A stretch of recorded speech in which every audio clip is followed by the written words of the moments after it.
Alors, comme d'habitude, nous allons prier pour que la parole de Dieu, le Seigneur, nous visite encore davantage. Prions, élevons nos voix. Merci tant, Père Céleste. Papa, sois élevé, sois glorifié, sois béni parce que tu es digne de louange et d'adoration. Merci d'avoir permis qu'on soit rassemblés, Père éternel, ce matin, pour te glorifier et te rendre des excellentes actions de grâce. Papa, plusieurs n'ont pas pu, Père de gloire, oh Dieu, se réveiller ce matin, mais tu as permis qu'on soit là pour te glorifier et te rendre des excellentes actions de grâce. Prends le plein contrôle de nos cœurs, de nos âmes et de nos esprits. Merci aussi de ce que tu déverses au milieu de cette assemblée, les grâces et les bénédictions débordantes. Sois béni, Papa, au nom de Jésus-Christ. Merci encore, Papa, pour nos entendements. Parce que nous savons, Père de gloire, qu'il y a une autre loi qui lutte contre la loi de nos entendements, qui nous empêche de recevoir la vie, qui nous empêche de recevoir la paix. Merci, Papa, mais nous combattons, nous luttons contre cette loi. Nous luttons contre cette loi. Merci, Père de gloire. Au nom de Jésus-Christ de Nazareth, je te bénis, je te rends grâce. Merci pour moi que tu vas utiliser comme un instrument, comme tu es en train de le faire depuis le début de ce culte. Que toute la gloire et l'honneur te soient rendus au nom de Jésus-Christ. Amen. Amen, amen, amen, amen, amen, amen, amen. Alléluia. Gloire à Jésus. Prenez place. Nous sommes les meilleurs parce que nous avons choisi la bonne part. Et cette part ne nous sera jamais volée. Voilà, Jésus, le diable a l'habitude de voler. C'est pour cela que je vais lire ce passage que le Saint-Esprit m'a inspiré.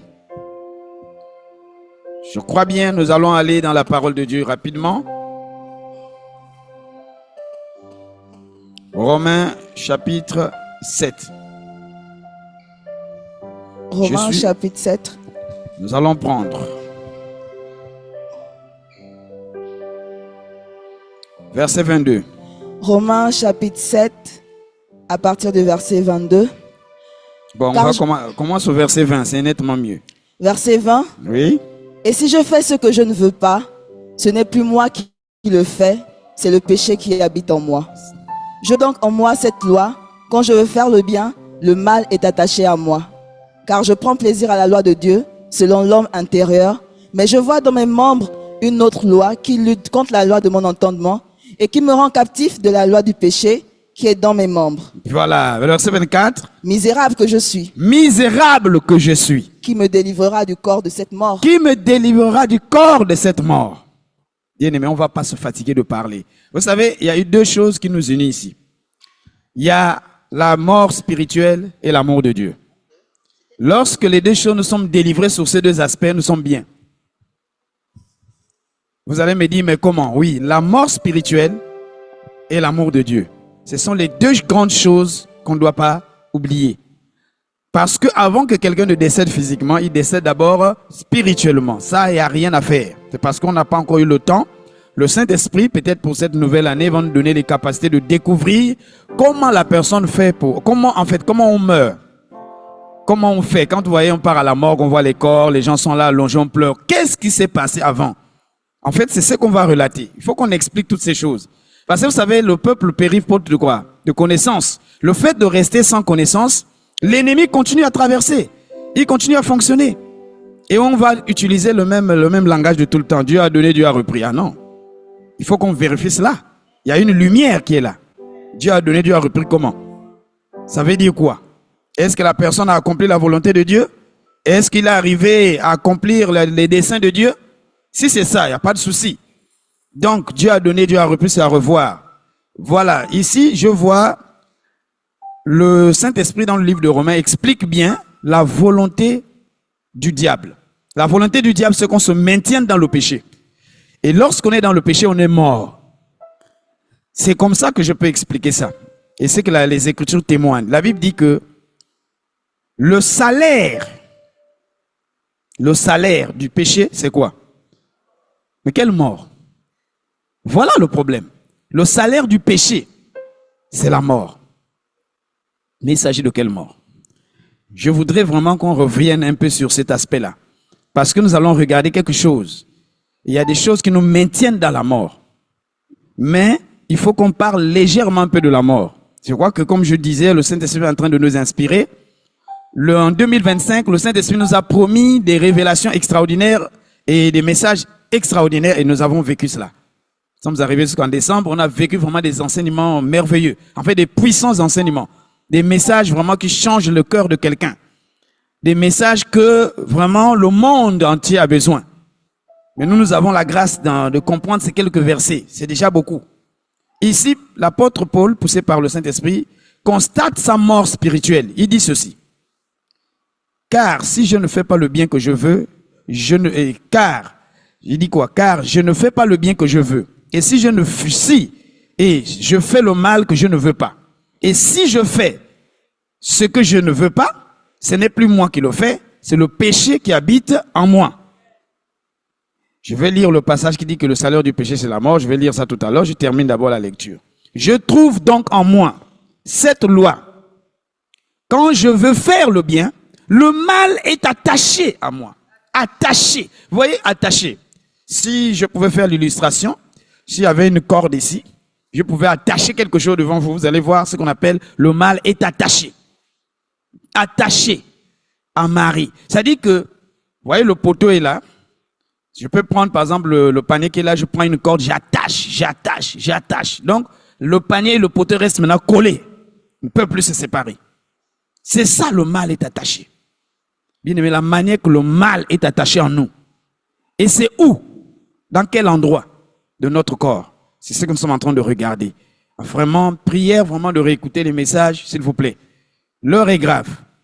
Ne pensez pas, ne chantez pas victoire.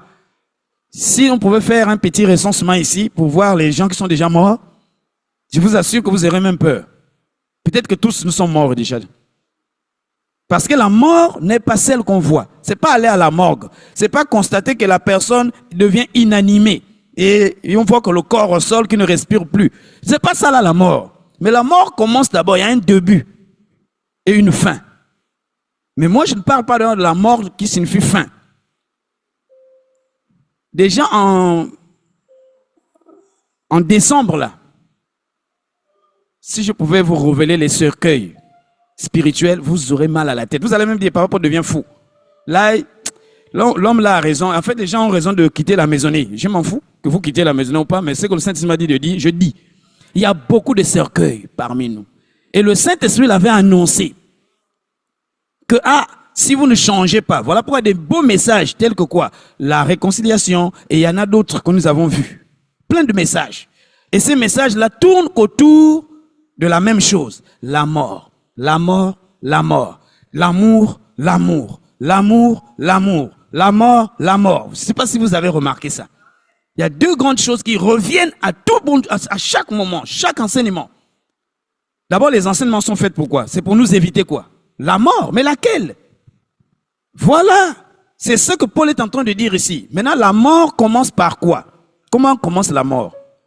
Nous étions déjà morts. Il y a une de vos parents rebelles qui a dit, oh non, on a quoi? Menace de mort. Oh, on fait les menaces de mort. L'homme de Dieu fait les menaces de mort. Oh, mais attendez. Nous avons une parole de Dieu qu'on est en train de parler. Il ne sait pas de quelle mort même que vous parlez ou qu'elle parlait. Je ne sais pas. Il fallait qu'elle m'appelle même devant un tribunal pour que je prêche la parole, pour que les gens comprennent de quelle mort il s'agit. Parce qu'il faut prendre la parole, il faut démontrer. C'est ce que j'attends même. Que j'aille démontrer la parole devant les autorités. La mort n'est pas physique d'abord. La mort, elle est spirituelle. Paul constate sa mort. Regardez ce qu'il dit. Donc, ma fille, je ne sais pas si quelqu'un est là. Prends Éphésiens 2, verset 1er. Suivez. Vous qui aimez faire les commentaires, vous n'avez plus rien à dire. Vous commencez à chercher des paramètres, des paroles à dormir, en fait des choses, des fausses accusations qui ne tiennent même pas debout.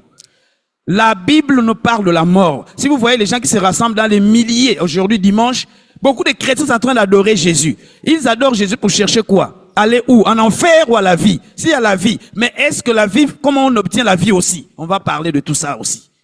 L'année là, on va parler comment on obtient la mort, comment on obtient la vie. Et quelle est la chose la plus gratuite, la plus facile à obtenir? La mort ou la vie? Vous allez comprendre. Il faut qu'on décortique un peu ce côté. Oui, Éphésiens chapitre 2. Éphésiens 2 à partir du verset 1er. Voilà. Vous étiez morts par vos offenses. Lis bien. Vas-y.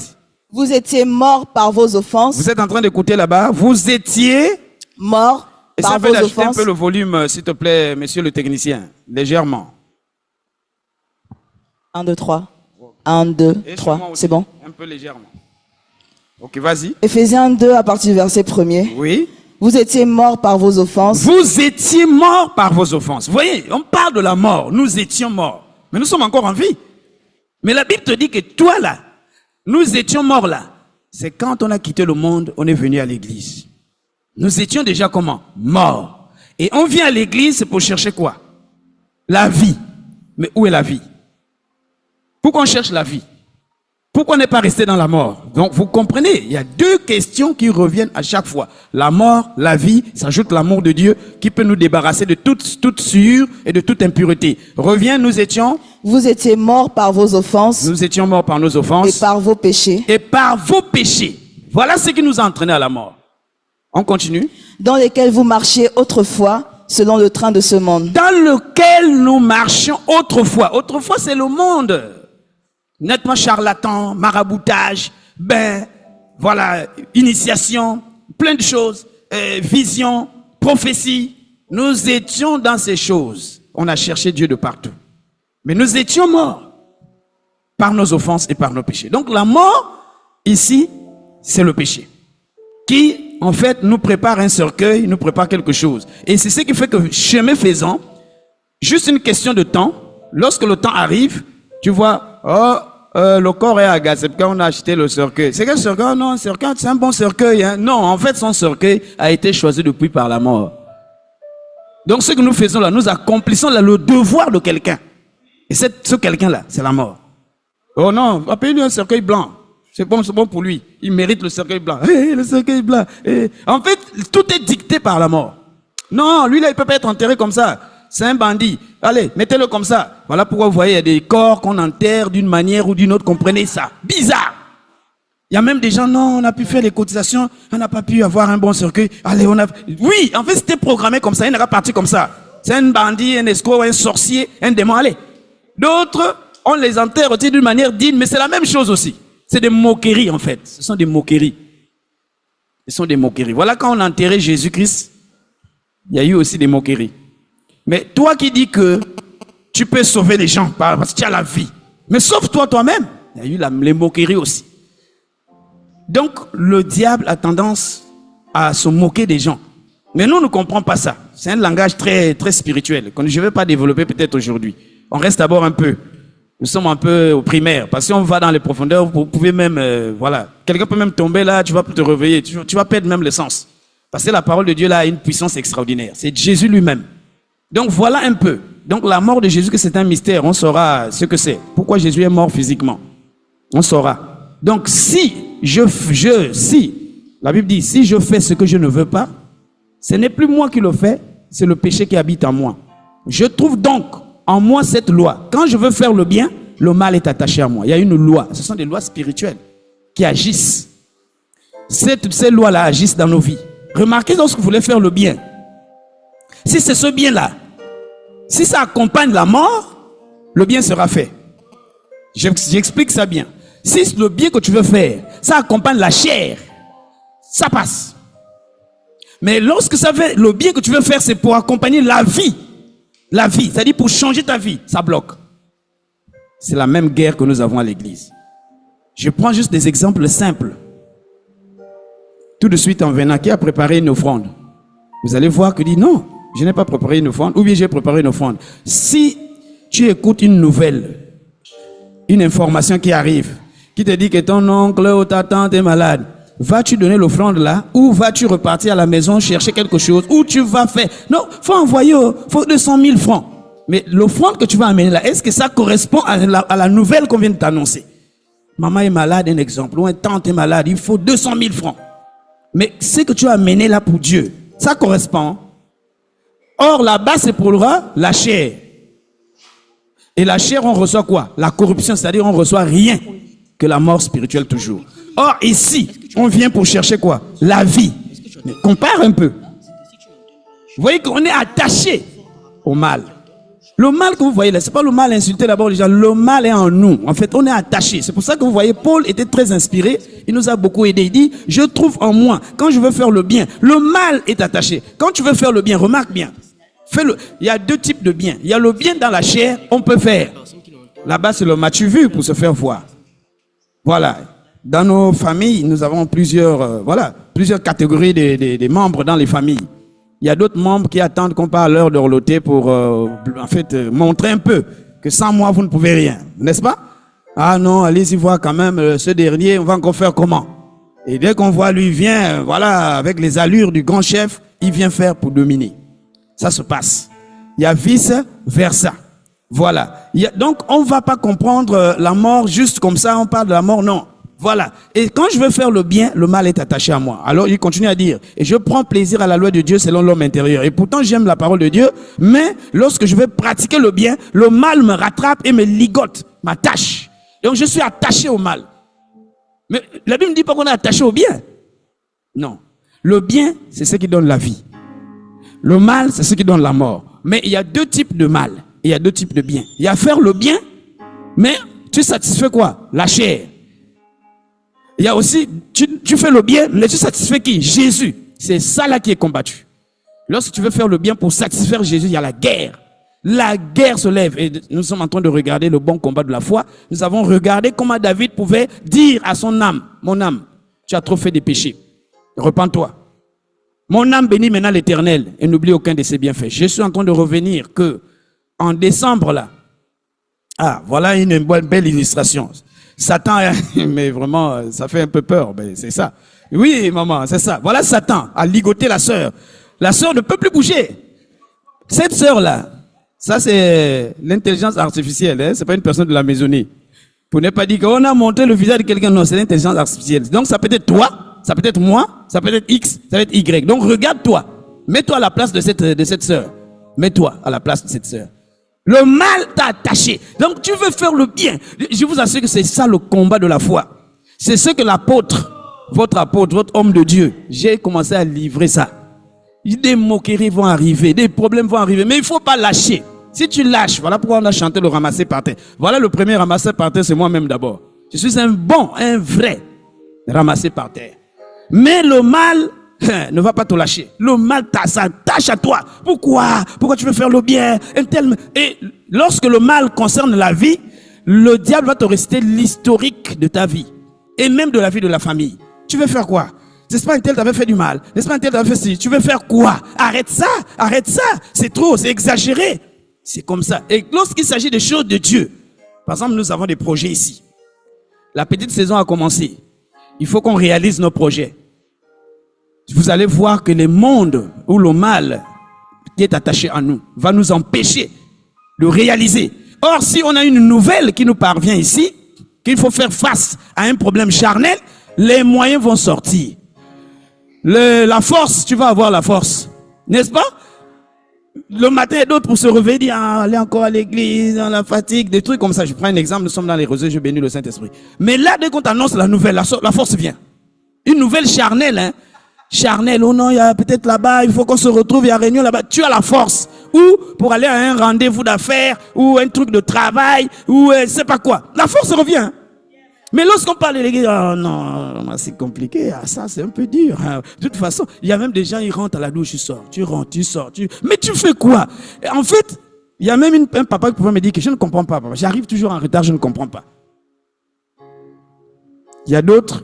Il y a un autre papa qui peut me dire, papa, moi, tu sais pourquoi je viens en retard? Non, mais c'est ta fille. Je dois l'attendre. Elle rentre, elle sort, elle rentre, elle sort. Je suis obligé parfois de me fâcher. Mais c'est quoi? Tu es en train de faire quoi? Et quand on arrive, il fait déjà 11 heures. C'est pas de ma faute, papa. En fait, c'est la mort qui agit en nous. Le mal veut dominer. Le mal veut te dire, mais tu veux aller là-bas. Là-bas, il y a la vie, c'est vrai. Mais le Satan ne va pas te dire qu'il y a la vie. Hein. Pourquoi tu perds ton temps?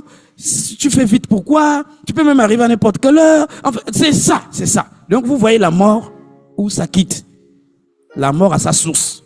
Maintenant, je continue. Ce qui m'intéresse ici, c'est quoi? Mais, je vois dans mes membres une autre loi qui lutte contre la loi de mon entendement et qui me rend captif de la loi du péché qui est dans mes membres. Ce verset-là, ça traite beaucoup de choses. C'est-à-dire, lorsqu'on veut faire le bien. Le bien, c'est ici, oh.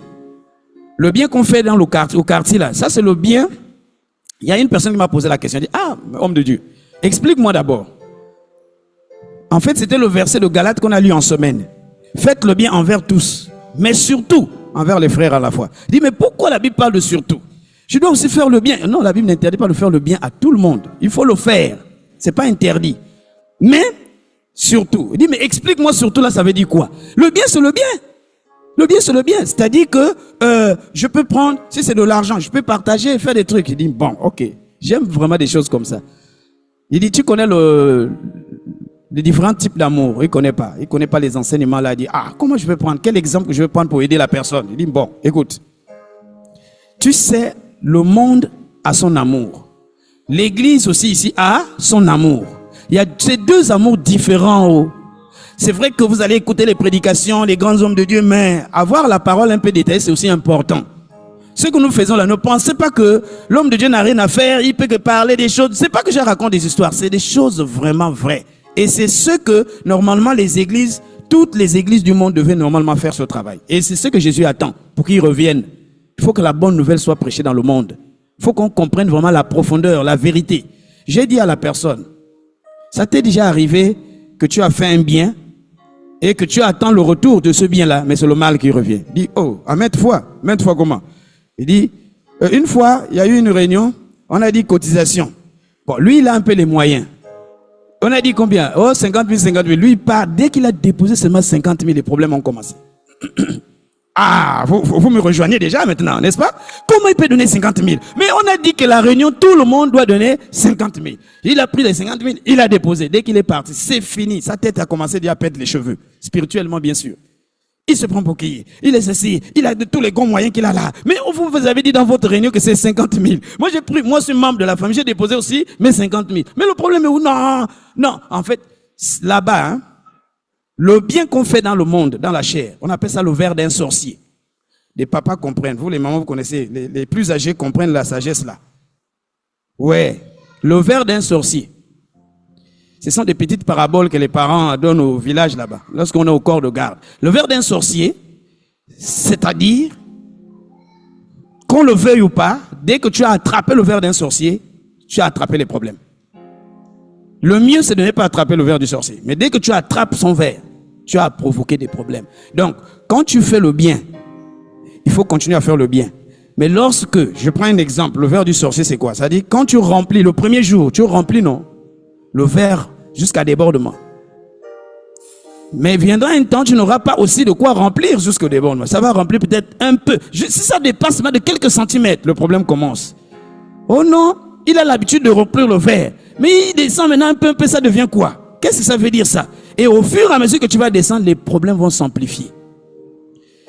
Et si tu augmentes toujours, ça reste que le verre plein, c'est aussi un problème. Pourquoi? Il y a un bien, il y a des éloges, mais dès lors que tu essaies de descendre un peu, le problème a commencé. En fait, le problème avait déjà commencé depuis. Je ne sais pas si quelqu'un a compris. C'est ce que nous sommes en train de parler pour le péché. Le problème, on avait déjà commencé depuis Adam et Ève. Donc nous, on ne peut rien faire. C'est ce que Paul est en train de dire. Il dit, je vois une loi qui lutte contre la loi de mon entendement. C'est-à-dire, quand je veux faire le bien, le mal toujours est attaché à moi. Pourquoi je veux faire ça? Vous êtes témoin de ce que je suis en train de dire. Je suis passé par là, mais j'ai livré le bon combat de la foi, j'ai gagné. C'est pour ça que je voudrais aussi que vous aussi puissiez gagner ce combat. Mais le diable, comme on a vu l'exemple tout à l'heure, ne va pas vous laisser. Il vous a attaché. Et si on voit l'exemple là, si on avait les caméras spirituelles, chacun devait revoir sa vie. Si ta vie n'est pas attachée quelque part, c'est attaché.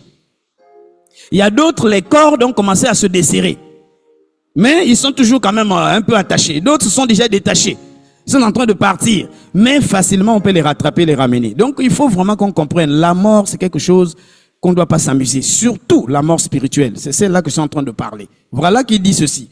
Je vois dans mes membres une autre loi qui lutte contre la loi de mon entendement et qui me rend captif de la loi du péché et qui est dans mes membres. Misérable que suis-je? Qui me délivrera du corps de cette mort? Cette mort. Donc à l'église, on ne privilégie pas la mort physique. Quand vous écoutez souvent la mort, c'est pas le physique qu'on parle, mais on est en train de parler déjà de la mort spirituelle qui va nous entraîner directement dans le physique. Et le physique n'est pas trop loin. Surtout pour nous qui connaissons un peu la parole de Dieu, qui venons à l'église, le physique n'est plus loin. Parce que si Satan nous laisse encore longtemps, il sait qu'on peut encore se sauver. Voilà pourquoi il peut facilement. Voilà pourquoi acceptons que Jésus-Christ nous frappe étant dans l'enclos. Mais s'il nous sort, s'il nous jette dehors, s'il nous jette dehors, vous savez celui qui est dehors. Le dehors là-bas, c'est qui rôde dehors. Le lion, le diable, il va nous croquer. Et on va se retrouver dans ce qui a été prévu dans le plan comment? Spirituel. Alléluia. Je bénis Dieu, j'ai un frère, je crois bien qu'il me suit. Il ne faisait que relever ses cercueils. Je crois que tu comprends, le frère comprend, il sait que c'est moi que papa entend de parler. Quand j'ai reçu ce frère, il faisait relever ses cercueils. Il dit, papa, souvent il y a 3 cercueils qui venaient. On me disait, choisis, choisis. Il y a aussi un autre frère aussi qui a fait ça aussi, les mêmes visions. Ce frère-là aussi, il a été guéri aussi d'une maladie incurable, Dieu bénit le Saint-Esprit. Mais lors de son coma spirituel, on lui montrait toujours 3 cercueils. Le noir, le blanc, il ne sait pas quoi. Le gris, il ne sait pas comment. Il dit, choisis ton cercueil. Choisis ton cercueil, choisis ton cercueil, choisis ton cercueil. En fait, choisis la manière dont je vais t'enterrer. Un imbécile comme toi. Donc physiquement, on dit, oh non, les funérailles se sont bien passées, c'est faux. C'est Satan qui avait tracé ça comme ça. Je ne parle pas de l'enterrement physique. Ne me mettez pas les choses dans la tête pour dire, papa apôtre nous a dit que il faut pas. Non, je parle des choses spirituelles. Le spirituel se prépare. En fait, c'est le spirituel qui commence d'abord avant que le physique vienne. Le physique, là, c'est juste un accompagnement que nous, on fait, nous les parents. On accompagne une personne dans son dernier machin, voilà, c'est ça. Mais je parle de... Bon, si nous, les parents, on accompagne nos parents, nos défunts, on les accompagne, quoi. On fait le deuil et tout. Maintenant, le diable, lui, fait quoi? Quel est le travail du diable? Et quel est le travail de Jésus? Vous comprenez maintenant? Jésus nous prépare pour la résurrection, mais le diable, lui, nous prépare quoi? Pour l'enterrement. Voilà les deux choses, comment ça fonctionne. Donc, pendant que nous, on mange, on se promène, or, les choses sont en train de se passer de l'autre côté. C'est très sérieux, ce que je suis en train de vous dire, c'est très sérieux. Donc, la mort, on va d'abord parler rapidement de la mort. Voilà comme on est en train de parler. Le salaire du péché, c'est la mort. C'est 1 Corinthiens 15 qui dit ça, à partir du verset 55. Voilà. On voit 55, 56, 57, 58. Normalement, le verset 58. On va aller rapidement. 1 Corinthiens 15, à partir du verset 55. Oui. Ô mort, où est ta victoire? Ah, on continue. Ô mort, où est ta victoire? Où est ta victoire? On continue. Ô mort, où est ton aiguillon? Ô mort, où est ton aiguillon? L'aiguillon de la mort, c'est le péché. L'aiguillon de la mort, c'est le péché. Ah, on continue. Et la puissance du péché, c'est la loi. La puissance du péché, c'est la loi. On continue. Mais grâce soit rendue à Dieu, oui, qui nous donne la victoire par notre Seigneur Jésus-Christ. Voilà. Ainsi, mes frères bien-aimés, soyez fermes, inébranlables, travaillant de mieux en mieux à l'œuvre du Seigneur, sachant que votre travail ne sera pas vain dans le Seigneur. Voilà, vous avez vu, vous avez compris ici.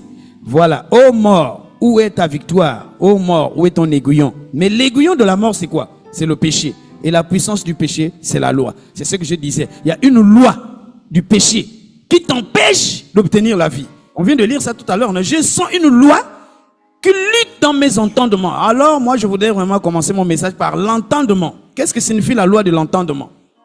Voilà pourquoi vous allez comprendre pourquoi le Saint-Esprit nous dit souvent ici, prions avant la parole. Pourquoi on prie avant la parole? Vous comprenez la raison pour laquelle on prie. Il faut prier parce que le diable, quand il s'agit de la parole de Dieu qui donne la vie, qui nous amène à la résurrection, le diable il met dans nos oreilles, dans nos tympans, il inverse ça. Il inverse quoi? Il crée une distraction. Il peut te ramener à la maison, il peut te ramener dans ta vie charnelle, il peut te ramener dans ton besoin, il peut te dire, mais voilà, tu es à l'église, mais est-ce que tu as trouvé le travail? Est-ce que tu as... En fait, il crée quelque chose. C'est ce que Paul ressentait aussi dans ses entendements. Donc, entendement veut dire les 5 sens. Les oreilles, les yeux, donc voilà. Donc, tout ce qui est extérieur, surtout ses oreilles, la loi de ses entendements, c'est les oreilles. Donc, quand la parole de Dieu passe, le diable commence à faire défiler des informations, même dans ton esprit. Dans ton esprit, il te fait défiler des choses, en fait, il crée une distraction pour que tu ne puisses pas capter une parole et tu ne puisses pas obtenir une vie, une résurrection. Parce que quand on quitte la maison, on vient par exemple au culte ou bien tu te connectes chez toi, c'est pour chercher une résurrection de là où tu es décédé. Tu cherches une résurrection. Parce que si tu ne ressuscites pas, spirituellement d'abord, physiquement, tu ne vas pas danser ramassé par terre. Mais un ramassé par terre, c'est quelqu'un qu'on a ramassé, mais tu seras toujours par terre. Or, ramassé par terre, c'est quelqu'un qu'on a ramassé, qu'on a nettoyé. Mais tu seras toujours par terre, dans la boue. Et rien ne va changer à ton égard. Il n'y a pas la vie que tu cherches. La vie est enterrée.